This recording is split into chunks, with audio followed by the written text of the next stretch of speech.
Well, welcome to the LitRPG Audiobook Podcast, everybody. Hoping you're enjoying yourselves and you anticipate watching the show. My name is Ray, and I will be reviewing some modern, up-to-date, and some classical LitRPG audiobooks for you today. The first book that I'm going to be reviewing is Super Sale on Superheroes, Book 3. Let me try that again real fast. Super Sales on Superheroes, Book 3. She sells seashells by the seashore. Yeah, okay. Anyway, that is written by William Arand, narrated by Nick Podell, and has a length of an exact 12 hours. Felix smiled and leaned to one side in his chair. He looked from the microphone, which hung between himself and the rabbit-eared beastkin, to the camera behind her. He waited for the next question. This in-between time from question to question often got cut. Mr. Campbell, this next one is a bit of a loaded inquiry, so I apologize in advance, Erica said, giving him a broad smile, her brown eyes and soft features inviting him to confide in her. Other than her dark black hair having grown quite long, she hadn't changed since he'd first met her at the company picnic. Bright, energetic, and cute. It was no wonder her news segment had become extremely popular in Wall. That went for the entire country, not its same-named capital city. Everyone loved to watch her, and she always seemed to get the best stories, the most hard-hitting interviews. Didn't hurt that she always looked stunning on the television. Nor when Legion hand-feeds her every story of interest, now does it? Please, don't worry about it. I'd expect nothing less from you, Miss Newberg. And I knowingly accepted your invitation to the interview, Felix said, playing into his role, despite knowing your predisposition. Well, my friends, this is a very bittersweet time for me, as I finally get a conclusion to a very beloved series of mine. I have to say, the very first Super Sales book, I found it just because Blaze Corvin was talking up, the whole thing on one of the Facebook posts a while back, and I'm like, what the heck is, Super Sales on Super, it was SS, whatever, the initials are, Super Sales, so SSOHOS, or whatever it is. Anyway, he was talking to me, he's like, oh, it's this fantastic book by William Arand, you'll love it, get it. So I picked it up, and I was like, immediately sucked in. It was so amazing, it was so brilliant. This book is the third book, and Arand writes in trilogies. Now, that doesn't mean he can't come back or he won't go back to a previous trilogy, just that he hasn't done that yet. If you look, you have the Selfless Hero trilogy, and then, you have Wild Waste, and you've got, this series. There's a number of things that he's just now getting completed. And I know a lot of people say a lot how he is, gathering Avengers or something along those lines. And I don't believe that's what he's doing. He is trying to get people that can help run or, do things. But the series is just, it's been like really fun. And this book is filled with action and blood and battle and schemes and sacrifice. One thing that it really lacked was pancakes. Just so you know, Andrea, amongst other things, really takes a back seat in this book.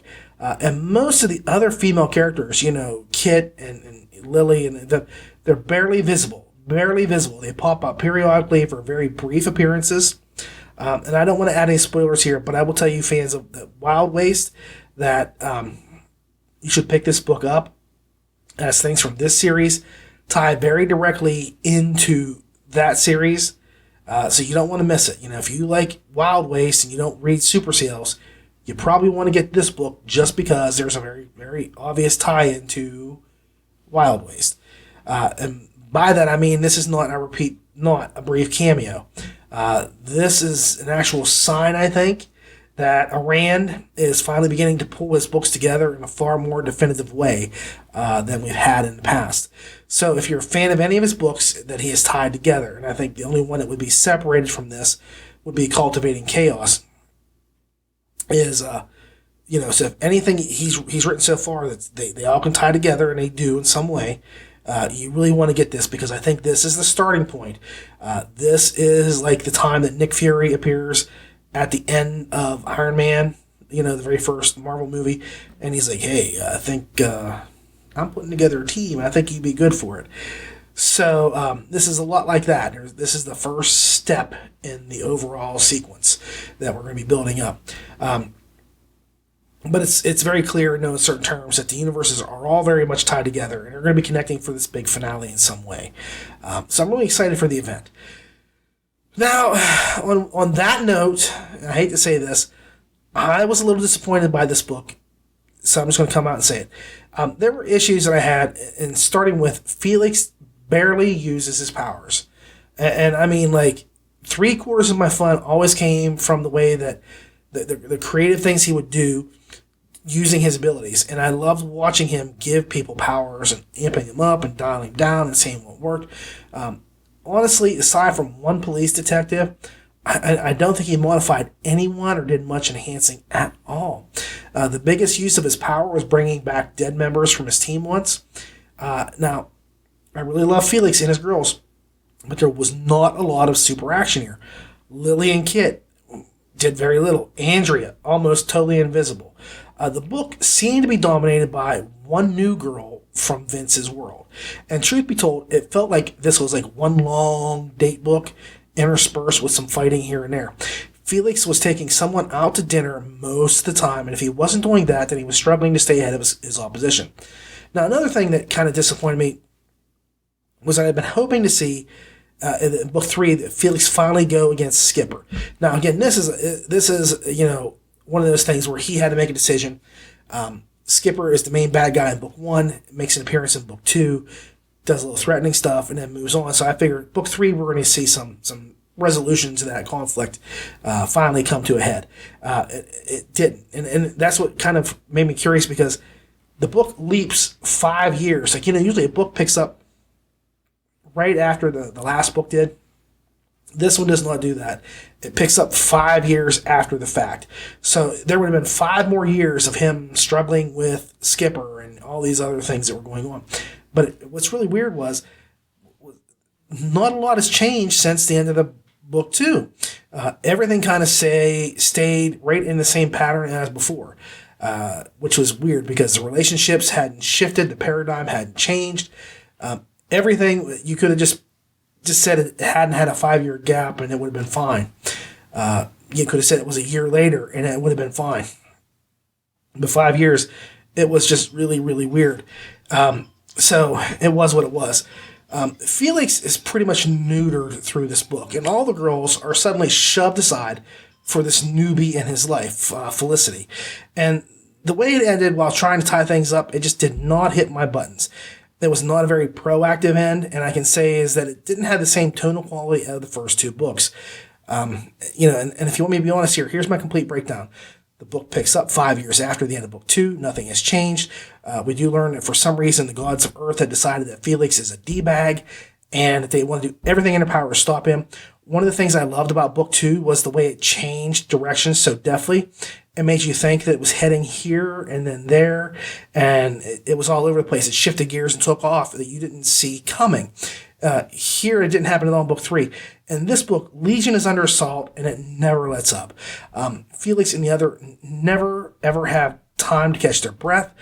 And again, we lose all the girls, except for Miu, in favor of Felicity's new assistant. The superheroes were practically non-existent. And that was like a big thing in books 1 and book 2. There was a lot of dynamics with the supers. That was cut out. And I just don't understand why. I mean, there was a lot of stuff that just happened. And there was no definitive villain that opposed him in this book. They were looking for 3 people that were trying to do things to him. But there was no big bad. There was no looming threat other than this could happen or that could happen. It just didn't seem to be at the same level of danger as the first 2 books. But I don't know. It saddens me to say this is probably the weakest of his books that I've read. And as much as I love his stuff and this series, he took away too much. And threw in new stuff. Either leave Felix his powers and take away the girls, or take away the girls and leave Felix's powers. Don't do both. We had dragons, and we had Felicity, and we had dryads that were filling in. There was a lot of things that just did not gel It just felt like it was an entirely different book. Skipper, who was built up, menacing in 1 and 2, there should have been more to happen, but like I say, that's a creative choice. The lit stuff is almost non-existent here. And so this sort of traipses into becoming a sci-fi novel rather than lit. Like I say, tonally, it did not fit with the other books. The book does have some good action scenes, and Zombie Mew is perhaps the most touching part of the entire book. But in the end, this was more of a political intrigue novel interspersed with Felix on a date or fighting for his life in some way. If you love Felicity, the new girl, then this is going to be a great book for you, since she pervades it more than any other character. She does so in such I don't want to call it a creepy way, but it's a creepy way, where every girl there is like, you should sleep with Felicity. That I was so certain that she was a villain who would come to infiltrate his HQ and get close to him to maybe kill him or do whatever. And I don't want to say one way or the other, but if you don't like Felicity, then tough cookies, because she's here to stay. She is everywhere in this book. I guess for Nick Podell, this was a great book because he didn't have to do the voices of any of the girls from the first 2 novels for very long. There were a lot of new ladies that he could characterize on his own, because I know he was still playing, like balance out like how Jeff Hayes had done his voices in the first book.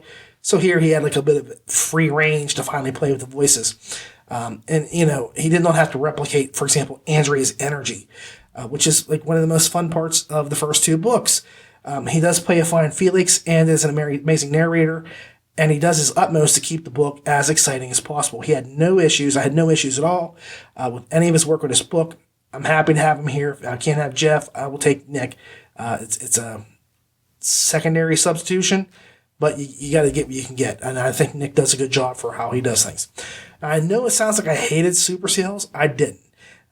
It was a good book. However, it was not a Super Sales book. It just did not have the same tone, the characters.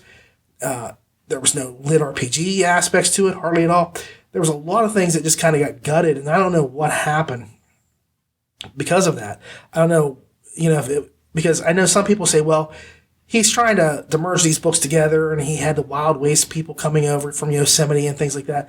And, that could have all worked just the same without having Felicity, without having Felix have no powers, without a lot of those things happening, it would have worked just as well.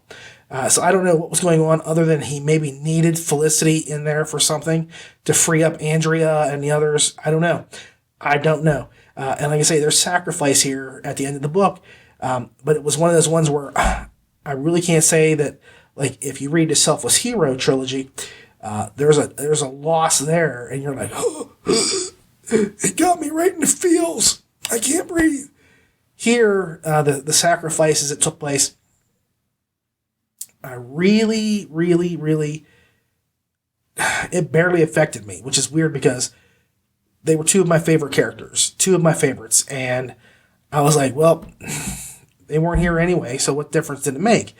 So I'm going to give this book 7.5 stars because I do love this series, and I trust William Moran to come back and kind of go back to what we loved about Felix. I don't know if it's going to be a Wild Waste mesh up with Super Sales or not. I don't know how he's going to proceed from here, but I'm going to trust that everything's going to work out for the better in the future. But this book, like I say, it was probably the weakest in this whole trilogy so far of all the books I've read of his, because this one stumbles so far afield of what the originals were. I just don't understand it. I really don't. It's still good, but it cannot come close to matching the energy of the first 2 novels, and the lack of powers being used by Felix made this go from being the LitRPG genre to simple sci-fi. So 7.5 stars, and that's a goodwill half point. Half. The 0.5 is a goodwill star because I do enjoy it. The books, the series, the characters, and William Moran a lot. So I'm giving him a goodwill, half point. But otherwise, this was just kind of like a sad thing for me because it just did not fit the rest of the series. All right, so next up, I'm going to be doing The Artificer, a LitRPG adventure, the Imperial Initiative, Book 1, which that's a little misleading, and I'll bring it up in a bit here, by S.R. Witt and James Hunter, narrated by Matthew Broadhead, with a book length of 11 hours and 7 minutes. Several levels down from the ventilation plant, Osmark reached his next stop. With a wave of his hand, another steel blast door swung open on silent hinges, revealing a stark white hallway, which connected to a darkened chamber. The security guard was halfway out of his chair before he recognized Osmark. "I didn't know you were coming today, sir," the man said with a sheepish grin. "Relax, John," Osmark said. "I'm just making the rounds." His last stop had been all about cooling things down, but this room was for heating things up. OLED panels lined the walls, each displaying information about a critical subsystem. The center of the far wall was what drew Osmark's attention, though, because it gave a readout of the whole system at a glance. That display had a tiny pictogram representing the salt mine at its top. A thick tube led from the mine down to the Earth's vast darkness, the mine's geothermal well. It descended more than 10 miles below the Earth's surface to a vast lake of superheated pressurized water. That water, heated to almost 500 degrees Fahrenheit, was pumped up to the power plant under intense pressure. The steam generated turned turbines, which generated electricity. As the water cooled, it flowed back to the lake that provided it. The closed loop was efficient, nearly perfect. It would keep electricity flowing until the end of time, powering the overmined servers, which ruled Verdian. So, I guess I'm going to say first off, I think that this is not a series. This is just going to be a one-off kind of book for James Hunter and Mr. Witt, because they really haven't done anything with this since this book came out, and it's been a while. So I think that it was just kind of a one-off to get you set up for this is a prequel, but not a prequel to the Viridian Gate Online series, because it comes out, a little bit after the Viridian Gate started. But it also tells you the story of, Osmark. So it is a prequel, but it didn't precede the story. Anyway, you know how you can tell? Do you know how you can tell that James Hunter is an amazing author? It's because, one, he can make you appreciate and sympathize just a little bit for one of the nastiest villains this side of Darth Vader. Yeah. I mean, Osmark is a huge jerk. He's an a-hole and a scumbag extraordinaire. But this is one anti-hero who has reasons for every move he makes. And that's the thing with scumbags and evil villains. They never start off as being like, and I hate to even do this. Look at the Star Wars prequels. Darth Vader was not an evil son of a bitch. At the beginning of the stuff, he was just this little kid that was kind of lost, and he gradually had things happen. He made choices that made him into a villain. And that's kind of the same thing here. He makes little baby steps and takes little things happening that he has to sacrifice morality in order to achieve certain things, and he does this and slowly becomes the Osmark that you know in the series.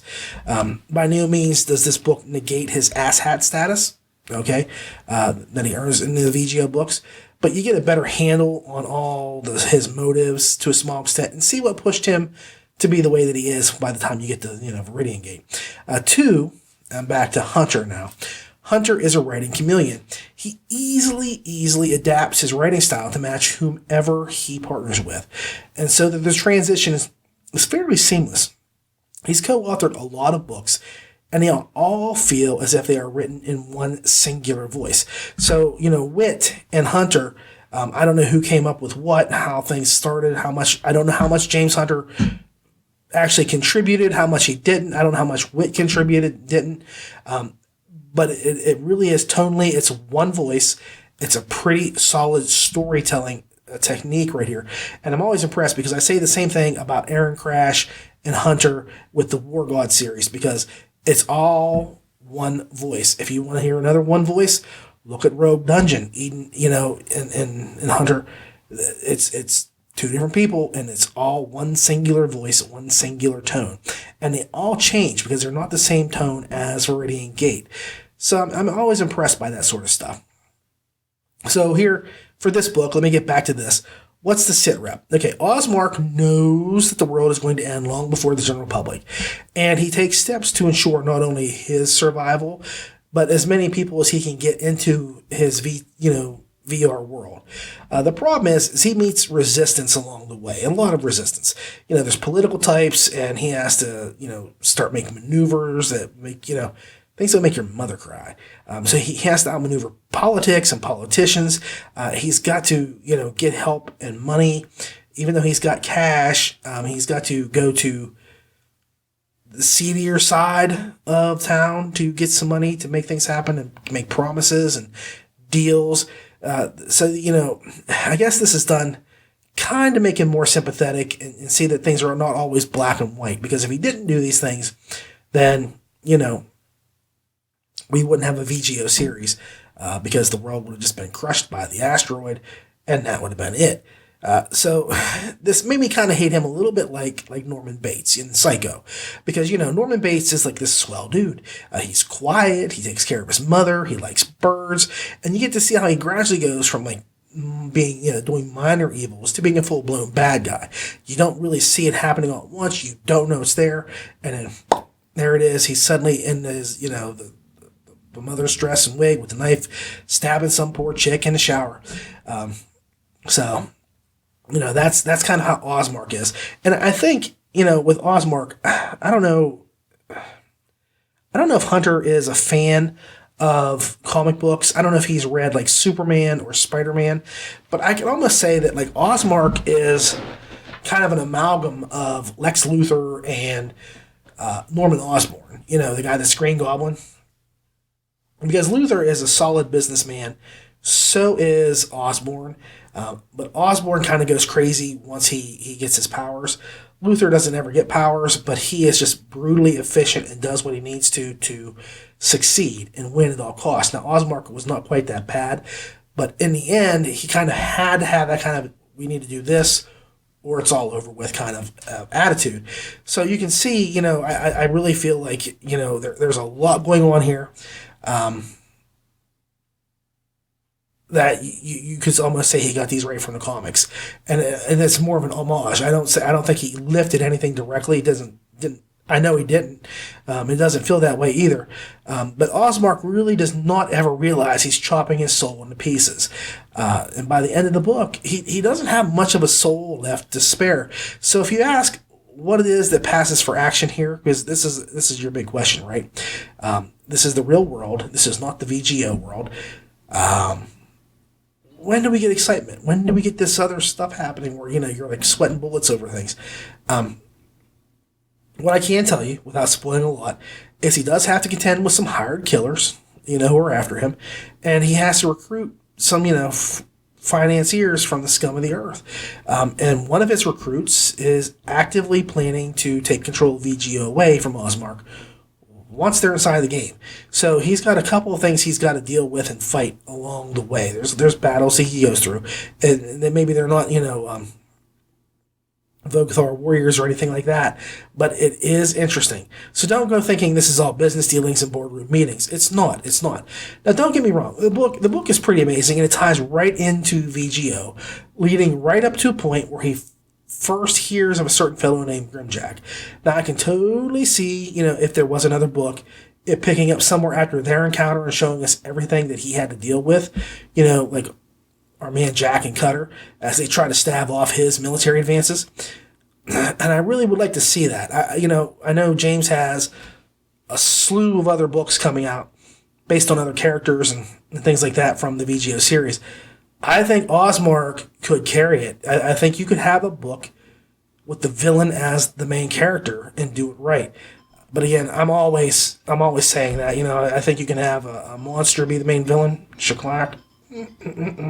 Anyway, but I think you could have Osmark be the villain, but still be the main character, and you can see what he's doing rather than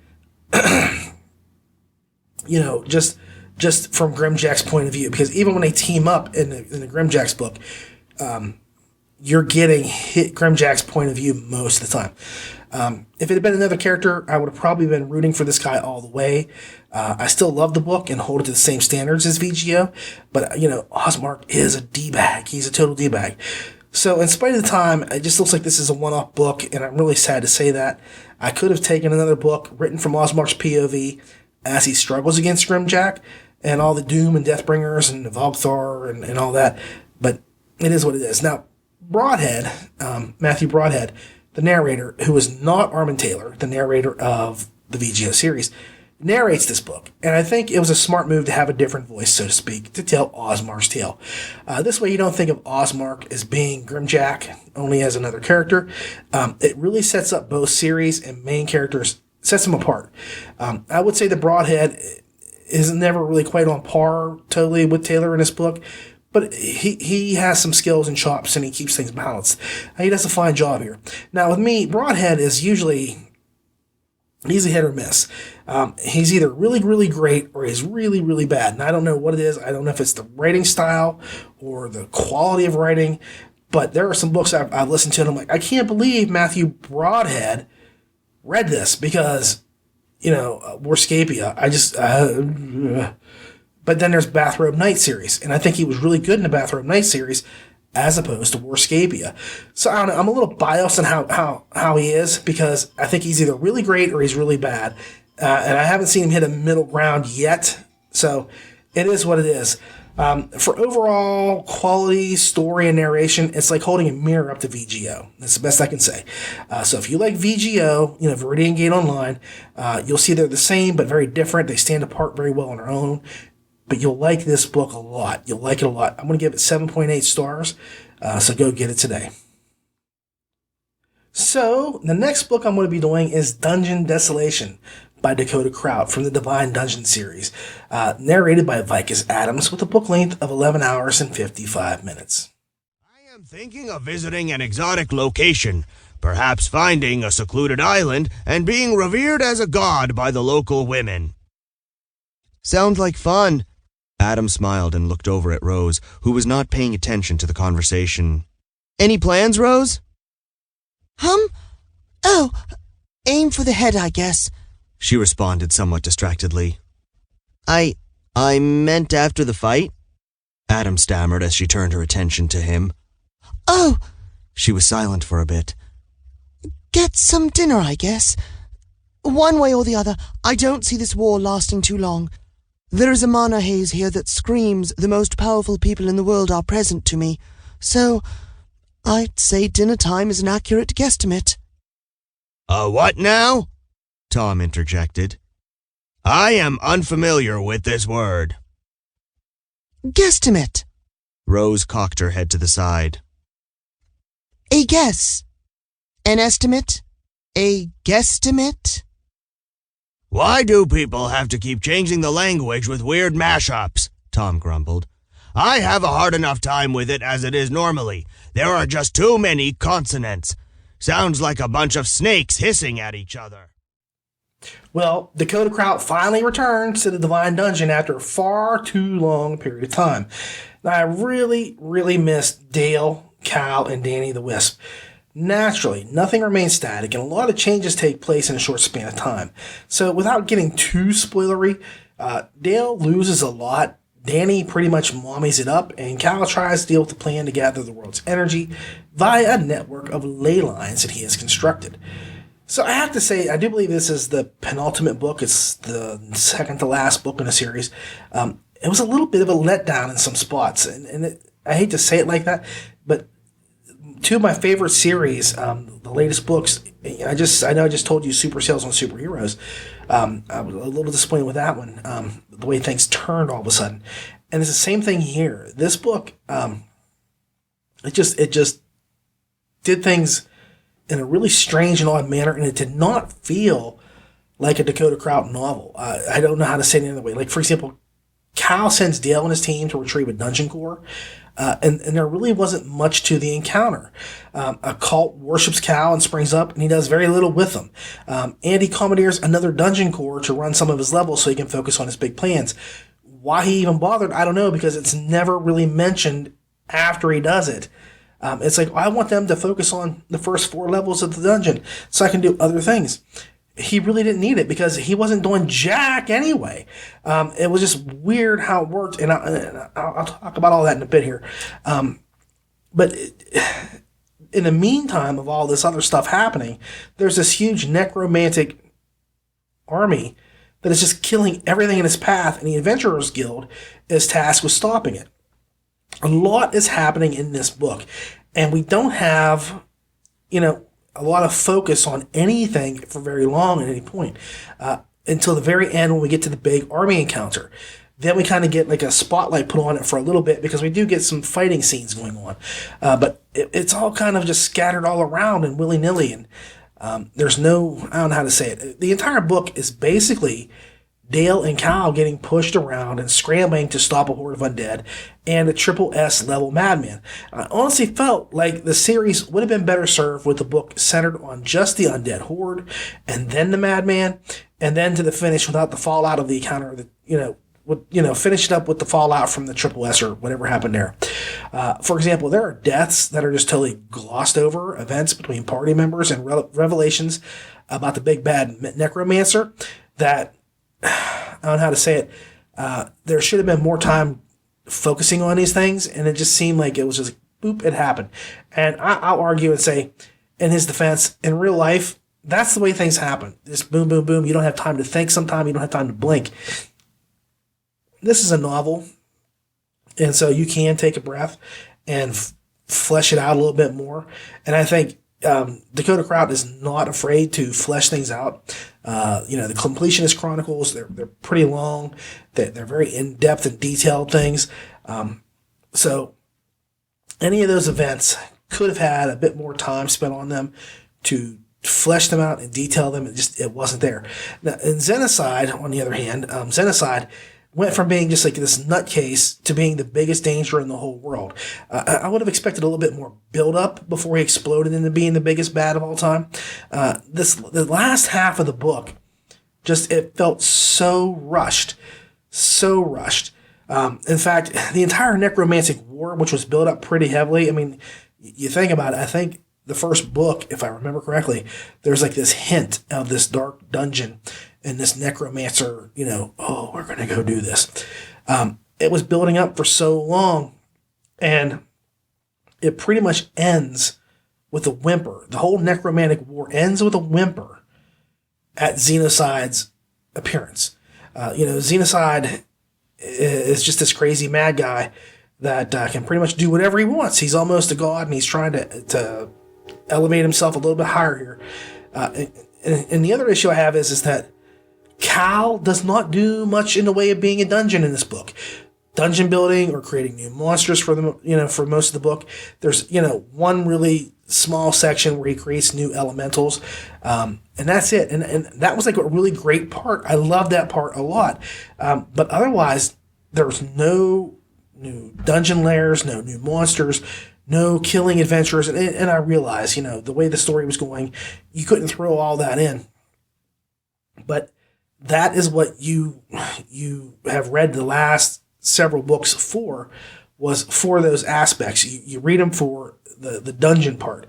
And my third favorite aspect is just Dale navigating the act of building a town while trying to level up. And we lose that aspect of things. Because my second part is Danny interacting with Cal, which here we're pretty much limited to them just discussing this little wisp they have now. Their little wee wisp. It's basically just Danny mommying things up for the most part throughout the book.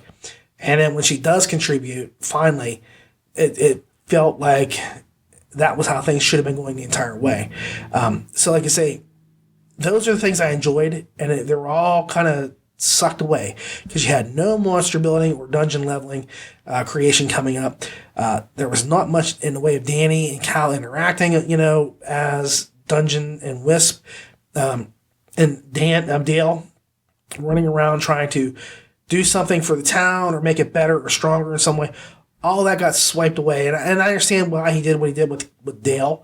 I really hated it, though. It was just really one of those things where it came out of the blue. And I don't know if there's a reason. I mean, I'm sure there's a reason for it. But I absolutely hated it. I hated it 100%. I did not enjoy it. From the moment it happened till the end of the book, I wished things were changed before the book closed. And like I said, I love Dakota Kraut. And this is where I'm saying, like, to me, this is like the weirdest reviews that I have gotten in the last couple of days. for books that I love, because I love super sales on superheroes and I love the Divine Dungeon. If you ask me to name 2 of the greatest books ever written, I will name those 2 books, Divine Dungeon, Dungeonborn, and I will say Super Sales #1. 2 of my premier books. And it really makes me scared now. I've been waiting so long for Delvers to come out, and now I'm terrified that something's going to go wrong there.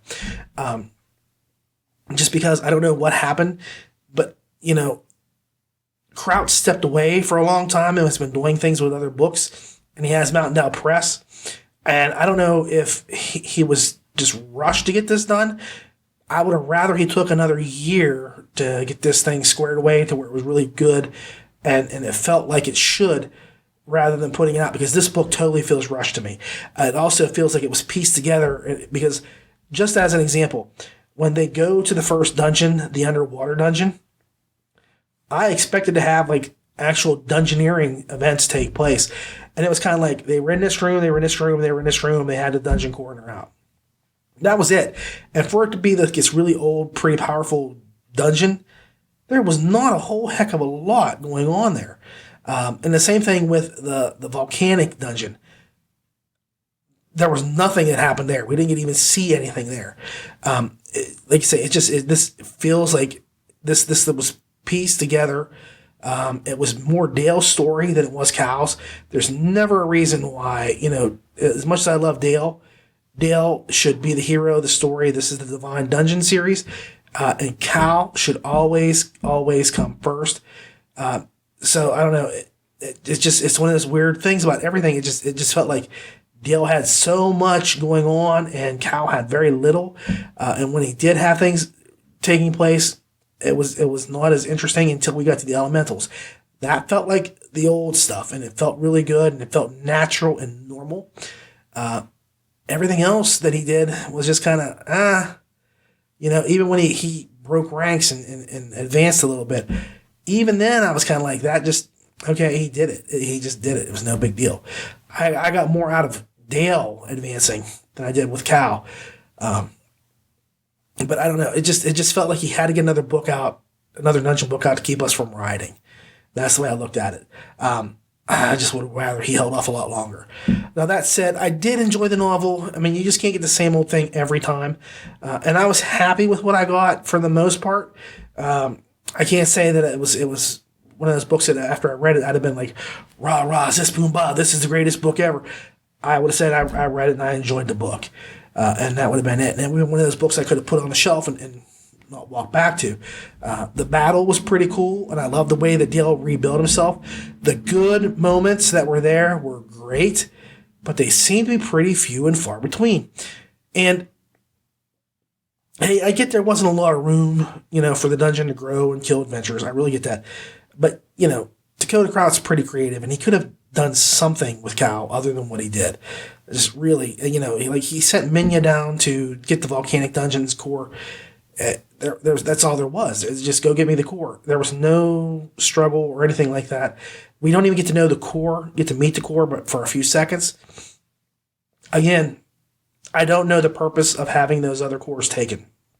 I do know the purpose of it, but to have the one core take over part of his own dungeon, that seems a little crazy to me, because that's his dungeon and he needs to, do things with it.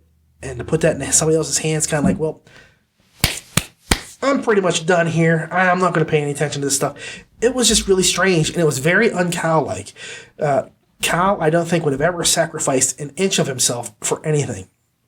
And the reasons behind it, if there were really good reasons, they weren't well explained. Vicus Adams, as always, is fantastic. Always. I love his rendition of Danny, and that is my favorite voice that he does. I will give him credit where credit is due and say that he plays every character as if they were just as important as the main characters. He nails the humor and can jump from silly to full-blown action in less than 3 letters. Okay? Not miles per hour. In 3 letters, he can do it because he's reading things. But as much as I liked what he did, he just could not save the book overall. I think that the book is just rushed, and and it feels like it's kind of stitched together from certain things. Like, here's an idea here and here's an idea here, and we'll go with it. Again, just, I hate to say this sort of stuff, because I do love this series. I love this series. I really respect Dakota Kraut. Same with William Moran. I can't believe I did this last time. I think they're amazing writers, both of them. I just really do. But rushed is rushed, and I don't think as much attention was paid to the series as it deserves. I think that, the Completionist Chronicles and maybe some stuff from Mountain Dog Press, with Advent, because I loved Advent, by the way. Again, it was amazing. But, running the business, I can almost see, like, here's where Mountain Dog Press came into play, and, we have to get all this stuff done here. I'm not putting it on that, but I could just almost say that I could see that be the case, because this book does not feel like a Dakota Kraut book. It just feels like something he popped out, because even the humor that you usually have, this was not his typical funny humor. It was kind of like dad jokes. Okay, and I hate to sound like that. I truly do. So I'm going to just close up before I dig another hole for myself, because like I say, I really like Dakota Kraut just as much as I like William Moran, and I've really hit these guys hard with these last two books. So I'm going to just bow out while I can. The final score is 7.4 stars. It pains me to do that, but I felt a little cheated on the dungeon building, and even Cal's screen time was just too short. We have a bloody battle that ultimately becomes meaningless, and a big bad that just popped up and took over the rest of the book at the end. You might like it more than me. I don't know. I don't know if I have issues or something that I'm, like this week. Maybe I'm just off of my listening, but I really feel like there was more to this, or there should have been more to this than there was. This could have been a fantastically amazing book.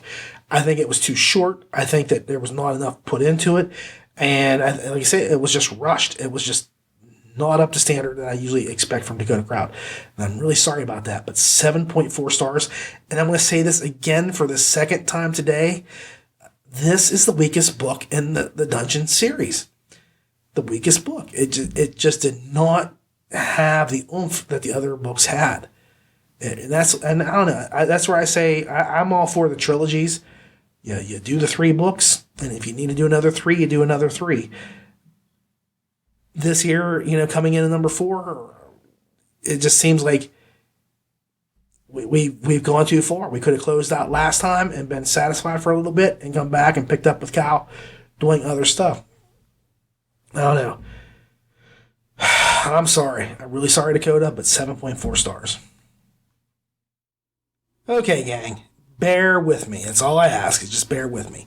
This is a new segment in which I'm going to talk about different books. I call this segment, by the way, Game Worlds. So I'm going to talk about different books that are based on video and RPG games. The requirement for this is that it has to have either been a video game or a role-playing game before it became a book. Okay? That's it. So if Chaosium put out an audiobook of H.P. Lovecraft stories, it would not qualify, because H.P. Lovecraft was a novelist, or I should say it was just a story writer, before they ever took over, became a role-playing game. Call of Cthulhu is not a game that was created just unto itself. It had information there. Dungeons and Dragons, on the other hand, totally fair game. Created by Gary Gygax. I could do Greyhawk. I can do anything from WOTC, Ravenloft or Spelljammer, or those things. If it's an audiobook, I can talk about it, whether it's Gamma World, but it also goes for other things. So God of War, Five Nights at Freddy's, it has to have been a game before it was a movie or TV show. So I'm sorry, but there will be no Manimal, the role-playing game books, okay? No audiobooks from Manimal. That's just the way it has to be. This has to be a purely video game or tabletop game before hitting print. So if they did an adaptation of Battleship, that would qualify, because Battleship was a board game before it became a movie. And it became a movie before it would have become an audiobook. I could have done that. Okay, I'm not going to. Even if they did make an audiobook of Battleship, I'm surely not going to, and under any circumstances, ever review that sort of stuff. So, I will generally cover one book from a series, and then leave it at that. I may come back to something else later on, but today only, I'm going to cover multiple books. As before, it is my intent to draw you in and broaden your awareness so that you won't, so I won't score it here either. But my scores will be on Audible. So look there if you want to score. But I want to draw you in to see, this isn't LitRPG because the gaming effects don't pop up in the show, in the book itself. It's just about like what happens in that world. So I could do World of Warcraft and that sort of thing. Because it's not LitRPG, I'm still going to just review those just so you can kind of get a flavor for what those other books are like. You should be able to say, is there a game book out there that I can read and have fun with? So today, I'm going to review one of my favorite book series of all time. I'm going to be reviewing Dragonlance. I'm going to review 6 books. I'm going to just kind of smash it into one thing and give you one review to it. It is going to be Dragons of Autumn Twilight of the Dragonlance Chronicles, Book 2, Dragons of Winter Night, Book 3, Dragons of Spring Dawning. Then I'm going to go into Dragonlance, The Time of the Twins, War of the Twins, and Test of the Twins. Now, these are written by Margaret Weiss and Tracy Hickman. The first series, the Dragonlance Chronicles, is narrated by Paul Bomer. The second series is narrated by Axe Norman. And the books average a length of 20 hours or less. Okay? So there is some, some are 14 hours and some are this. But it's about roughly 20 hours or so. So 20 to 15 hours per book. Tico Whalen straightened her back with a sigh, flexing her shoulders to ease her cramped muscles. She tossed the soapy bar rag into the water pail and glanced around the empty room. It was getting harder to keep up the old inn. There was a lot of love rubbed into the warm finish of the wood, but even love and tallow couldn't hide the cracks and splits in the well-used tables or prevent a customer from sitting on an occasional splinter. The inn of the last home was not fancy, not like some she'd heard about in Haven. It was comfortable. The living tree in which it was built wrapped its ancient arms around it lovingly, while the walls and fixtures were crafted around the boughs of the tree with such care as to make it impossible to tell where nature's work left off and man's began. The bar seemed to ebb and flow like a polished wave around the living wood that supported it. The stained glass in the window panes cast welcoming flashes of vibrant color across the room. This is a series, and this is a really rare series. It's kind of like, I can't talk about Return of the King without doing the whole trilogy, even maybe talk about The Hobbit for a little bit. I'm sorry, my son just kind of came into the room and was annoying me, so I could not think, because I don't know why he's down here doing this as I do this show, because he knows he's supposed to be away from me as I do this, and it's not Prop Guy, it's my other son, my doofus. So yeah, you're a doofus, by the way. I don't know, what did you bring down? Show me what you brought down quickly. The Warhammer. Warhammer. He brought me Warhammer books.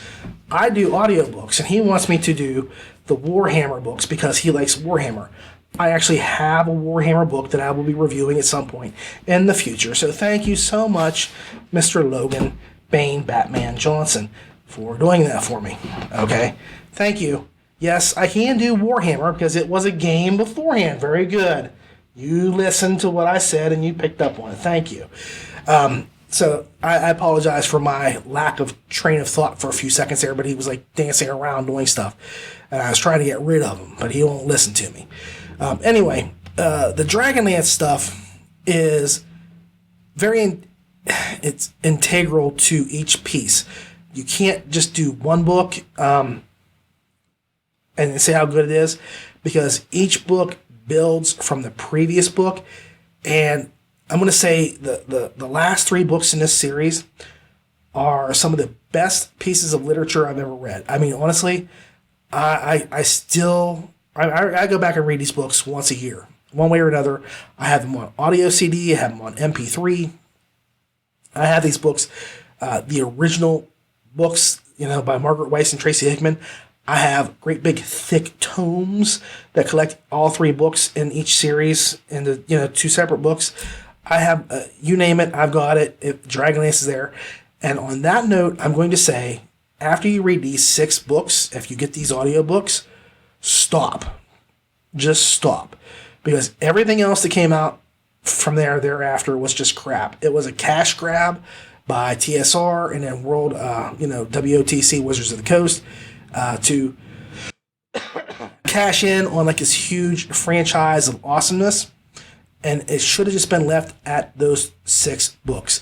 But everybody, including myself, clamored for more. You could have just wrote crap in a book and thrown it at us and we'd have bought it at that point. It didn't matter what it was. Everybody had prequels. Everybody had short stories and anthologies. And they had, you name it, they put it out there. Kryn just went from greatness to crap overnight. But these, and I'm even saying this, that includes Dragons of Summer Flame. And Weiss and Hickman wrote that, okay? They wrote that as well. Skip it, because it's awful. It's horrible. Just bizarre. They have prequels that kind of tell you, like, what happens in between the first 3 books, because there's events that take place kind of off-screen, and they filled those in. And they never should have done that. They never should have done that, because I don't know what happened between the 2 of them. The writing quality just went right down. Like I say, they wrote Dragons of Summer Flame, and they crapped out. So here's the story. It basically centers on a standard adventuring party. This is a new D&D world that they wanted to get started. And basically, they just wanted a simple, everyday adventuring party in it. So it has a half-elf ranger, which is Tanis half-elven, a wizard, Raceland Magir, a thief. Well, he's not really a thief. Don't call him a thief, because he's not a thief. He's a kender, Tasselhawk Burfoot. There's a knight, Sturm Brightblade, a dwarf, Flint Fireforge, a fighter, Caramon Magir, twin brother to the mage, and a swordstress, Kitiara, and the barmaid, Tika Whalen. Now, other characters do pop in and tag along from time to time, like there's Gold Moon and Riverwind, and there's Gilthanas, and you name them, and they'll pop up. This is the core group. This is the core group I just named off. So the premise is pretty simple. The band of heroes I just named kind of decide to go looking for signs of the old gods. Gods who had abandoned the world of Kryn long ago after an event called the Cataclysm. They've heard tales of true healing occurring, and true healing can only be done by clerics of the old gods. There are these people called the Seekers who try to fake it, and they're trying to make their own religion now. And the Seekers are gathering power as time goes on. But the heroes kind of go out looking for information, anything they can find about the old gods. And they agree to meet sometime later back in their home town at the Leaves of the End of the Last Home, which is just like this old, bar and grill kind of thing here. And as soon as they show up back in town, a couple of things happen that don't bode well. The first is that they're beset by this big snotty guy named Lord Toad. He's a hobgoblin, and he is threatening them, and they kind of chase him off. But the big issue they have is that one of their members, Kitiara, never comes back. And Kitiara is the half-sister of Caramon and Raceland. So, the way things go, they're in the Leaves of the End of the Last Home, and an event of true healing actually occurs in the inn, okay? And that's when all the crap just kind of breaks loose, hits the fan, and the heroes all go on the run, because this act of true healing does not bode well for anybody, okay? And from that point, they go on this series of adventures trying to do what they can to stave off, the return of these evil dragons. They find out there's just monsters that they hadn't ever heard of before called Draconians that have suddenly appeared. The story is so full of humor and gravitas. I mean, there is so much emotion in these characters, and that's the strength of the story. As broad and as sweeping and as powerful as the story itself actually is, it is the characters that carry everything. Everything. This compares to Tolkien, Howard, Burroughs, Lovecraft. It is tethered, even though it's so broad and sweeping, tethered by the personalities of these characters. Now, the first 3 books see many changes in these characters. It is shattering. And by the end of the first series, not all of the characters are still alive, and not all of them tread the path of light. Not all of them are the people they started off to be. There's a lot of things that happen, and this is where I say there's a reality to this that just kind of transcends, your average. This is a game style book. Okay, this game world is intently well thought out, well played. I mean, I know that having talked with Margaret Weiss and Tracy Hickman at Gen Con a few times, both in panels and in afterwards, and getting to watch them literally physically play the characters in skits. The characters themselves were based entirely upon the role-playing sessions that they had and the people that played those characters. So, when you see Tasselhoff doing something, it's because the character was played by a person doing those things, and it was realistic. And Raceland, with his whisper, they didn't expect that sort of stuff, and that kind of stuck. They had no clue when they said, here's your wizard, here's your fighter, here's this. These people took those and they turned those personalities into what they are in the book. So you got to give the role players credit. So that's where I say this is like this convergence of perfectness that happens. It's just amazing. And this series, the characters stand out so well. I mean, like, seriously, I don't think there's a character in the original party, and I don't count Tika as being in the party, so to speak, because she's just there tangentially for most of the time. But there is not a character in this story that you aren't amazed by in some way. They're very real feeling, but there are some standouts in this thing. I mean, Tasselhoff is just like probably, I would say Tasselhoff and Raceland, because I really, Raceland and Tasselhoff are two of the best fantasy characters I've ever read anywhere. Bar none. I don't care who wrote it. I don't care if it was Burroughs or if it was, Howard or, Tolkien. You can talk and say Tolkien's great because he did start it. But to me, Dragonlance is far superior a tale compared to Lord of the Rings. Lord of the Rings has a lot, and I mean a lot, of plot holes in it if you really step back and take a look at it. And I love Lord of the Rings, and I can talk to you about it all day long. But there are just like, every time there was trouble, well, we'll just call the Eagles in. And that just drove me crazy. Here, you don't have that. You don't have that here at all. And the second series so far outstrips the first. It just blows the first series away. Basically here, it focuses on 2 of the characters from the first book. It focuses on Caramon and his brother Raceland the Wizard. And this is just, it's an intense book. Although Tasselhoff is there, and the other characters too that have survived do make appearances in present day. And there's really like new characters that show up, like Dalamar, who are just incredible.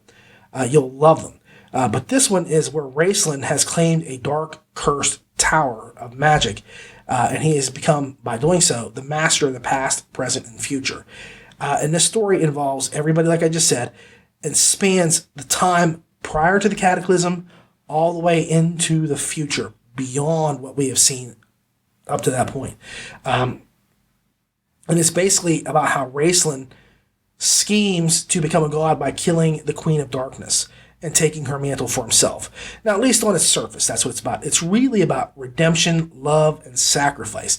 The final 3 books of the series are some of the best I've ever read in the genre, and there is still one line in this series that if I read it out loud, it chokes me up, and it is, and I'm going to get emotional. It's Look Raced Bunnies, okay? If you read the book, you will know why I get choked up, because it's very touching, it's very emotional, and I get choked up every damn time I read it. Just saying it, Look Raced Bunnies, makes me get choked up. But it's really, really strong. It's really powerful. I wish I could read this to my kids again today, but right now I've got them interested in Harry Potter. So I'm hoping that after that Fargan series is over, I can get them into Dragonlance. This is just a powerful, moving series, and you'll not look at RPGs the same way ever again. Because most RPGs or video game stuff, it's like mediocre books. And if you want to know the facts, the magic system of Krynn is pretty complex. Yes, it's Dungeons and Dragons, but they added a lot of elements to it. Like, you've got to be, really in touch with your alignment, okay? Because you pick your robes. And Raistlin is the only mage, I think, other than Fist Antilius, who was like the greatest mage after Raistlin, who wore all three colors. And basically, you wear white if you're good, you wear red if you're neutral, and you wear black if you are evil. And if you are evil wearing white robes, your spells don't work. They don't have as much power or efficiency. And when there are 3 moons in the sky, Lunatari and Solari and so on and so forth, Nutari, as they are in the sky, and there's the black moon, the dark wizards have more power. And when the white one's in the sky, the white wizards have more power. And they have different towers, the towers of magic. And some of the towers of magic have been destroyed and repurposed or just left to rot. So by the end of the beginning of the series, there's really only 2 towers of magic, I think, left. There's the High Tower in Palanthas, and then there's Raistlin's Tower and the Curse Tower. And those are the only ones that are left out of the 5 that were built, I think, originally. And that plays a part too. So, like, the magic system is really cool. The fact that they can't use gold because gold is pretty much worthless. They want steel. So the people trade in steel coins because you can make weapons out of steel coins. There are things that are just so well thought out that you don't get that. Even like, I'll say it. I like Dark Sun a lot, and I like Spelljammer, and I love Forgotten Realms. But Forgotten Realms is just a generic fantasy world. Dragonlance is very distinctive and a flavor unto itself. Eberron, I could have cared less about. It's not impressive. Ravenloft, it was a good concept, but it was executed so crappily. Seriously, I don't know. The books I've read from Ravenloft were just, I don't know. I'm a horror fan, and they were not horror books to me. They were kind of like Dungeons and Dragons with like a little smattering of horror to them. It just did not work real well. When you have like a book like, based on Strahd von Zarovich, the most powerful evil vampire that ever lived, and it's like, okay. And I think the only one that really worked at all was the 2 that were, the Knight of the Black Rose, which were based on Lord Soth from Dragonlance, because even he got sucked into Ravenloft for a little while. But again, that was one of those little cash grabs that they were doing. So, the series, like I say, it produces 2 of the best characters, Tasselhoff Burfoot, Raistlin Magir. Trust me, you read them, you won't forget about them. The narration on these books, I have to be honest with you, it's better than average, but there is one thing that just drives me crazy, and that is both narrators get the pronunciation of certain names wrong. Like I said, I've met some of the author. I've not met some of them. I've met the authors. I was actually, around when the books were first coming out. I've watched Tracy Hickman physically play Fizzband. I know I'm not mistaken on how these names are said, and there's no reason why a narrator cannot take 5 minutes and go look up how to pronounce a name, or ask. If they can get Laura Lana's full Elvish name correct and say it nice and smoothly, there's no reason they cannot say Taz instead of Taz. Taz said, "That drove me insane. It's not Taz, it's Tass, short for Tasselhoff. Not David Hasselhoff, it'd be Hass if it was. This is Tass." So, honestly, if you want to know the truth of the matter, The narration is almost, I'm going to say almost, totally irrelevant to the story. Trust me, the book does have a bit of a slow start. I mean, you have a little bit of setup, but again, it's done within 2 chapters. It's not like you got 4 hours of listening to get into. It's like 2 chapters in, they're on the run, and you are into the story. And it only gets better as it goes along. There are some things you'll ask questions about, and like for example, Kitiara has this hold over Tanis, and the only thing it could be, because he's with her, it has to be a sexual thing, because he has no emotional ties to her whatsoever. But he is like so whipped. Anything Kitiara does, he is fine with it. He goes along with it, and I'm thinking, this is the guy that leads this group, and he can't get out from underneath her thumb. Seriously, she just has to have an amazing. Well, I'm not going to go there, but that's it. It just has to be this sexual thing that you just can't overcome. I don't do much with that down there, Gilbert, and that guy down there has a PhD, okay? But I don't make him let him make decisions, okay? Just honestly. I could have walked away from Kitiara and her craziness a long time before Tanis ever did, and I'm drawn to crazy. I mean, just ask my wife. Love you, baby. You know it. So, anyway, this is one of those series that once you finish it, you're going to want to go out and get all the other millions of books that spun off. And again, I'm going to reiterate, just don't do it. Everything else that comes out of here is just total crap. And again, the Lord Soth stuff, and Soth is probably one of the greatest evil villains that ever shows up in a series. You'll just be amazed at how menacing he is, how real he is. His backstory is killer. Like I say, there is so much thought put into the characters. You almost think they made the characters before they ever built the world, and I know that's not the case. They did it the other way around. They made the world first, and then they made the characters. But dang, if they didn't do a good job with these characters. I've even got filler books to flesh out this stuff, and the original 6 are simply lightning in a bottle. They came out one after another, boom, boom, boom, boom, boom, and they were all incredible and intense and amazing. And to me, you just have to read these in order from 1 to 6 to get the full effect. And as books go, these are 10s all the way around, in my opinion. Again, I'm not going to score them here, but if I had to, I would say they were 10s. The narration, I would probably knock it down like a 9.4 because the narration is not bad. But again, they do things that just drive me insane with the pronunciations of names. But otherwise, the narration is pretty good too. But again, I'm not scoring this. I'm just throwing it out there for you. I really love this series, and I think of all the game worlds, this is probably my favorite. Probably my absolute all-time favorite. So I do have a couple of things that will be coming up. I've got Far Cry, I've got Five Nights at Freddy's, I've got War God, I've got a Forgotten Realms, I've got a Ravenloft, I've got Gamma World. So I've got a lot of books I can pull from right now for this, if you guys like this series, this segment I should say. I hope you do, because I think it's really neat to kind of like look at the games themselves sometimes, and not just the books that are about games. And it won't all just be RPG stuff. A lot of those like will be from video games. But I just want you to know, this is like something I think is important to do, just so you can kind of say, this series is worth looking at if I like this game. Okay, and it can only help out fleshing out your LitRPG desire.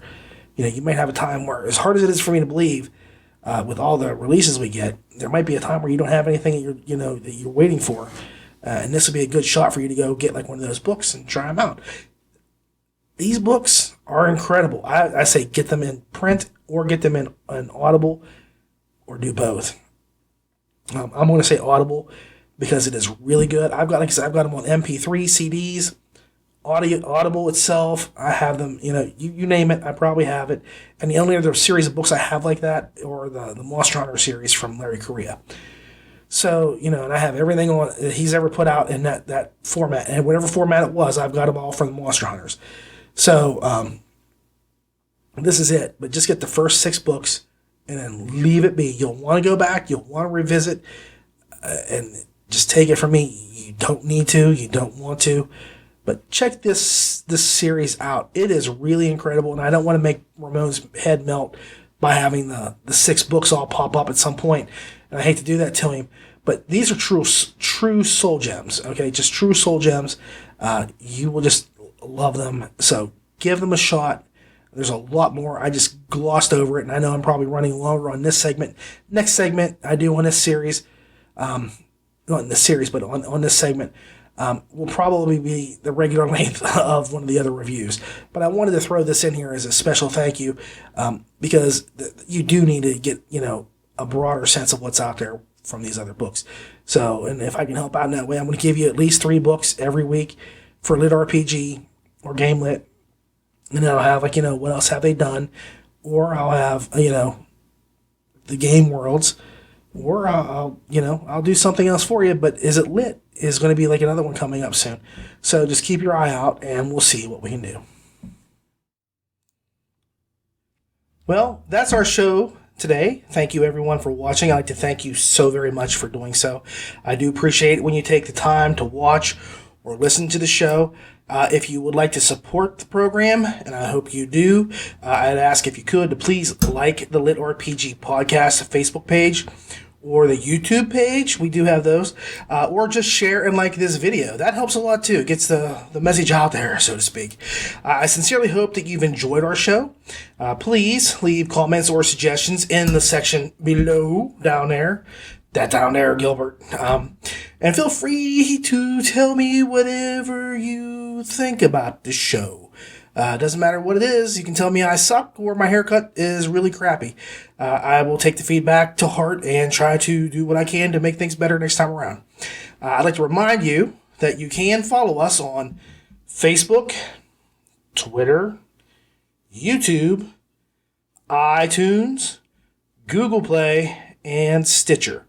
So remember, please leave a review for any book that you have listened to or read. Authors really depend on those reviews. Thank you very much, everyone, for the LitRPG Audiobook Podcast. I'm Ray. Keep listening.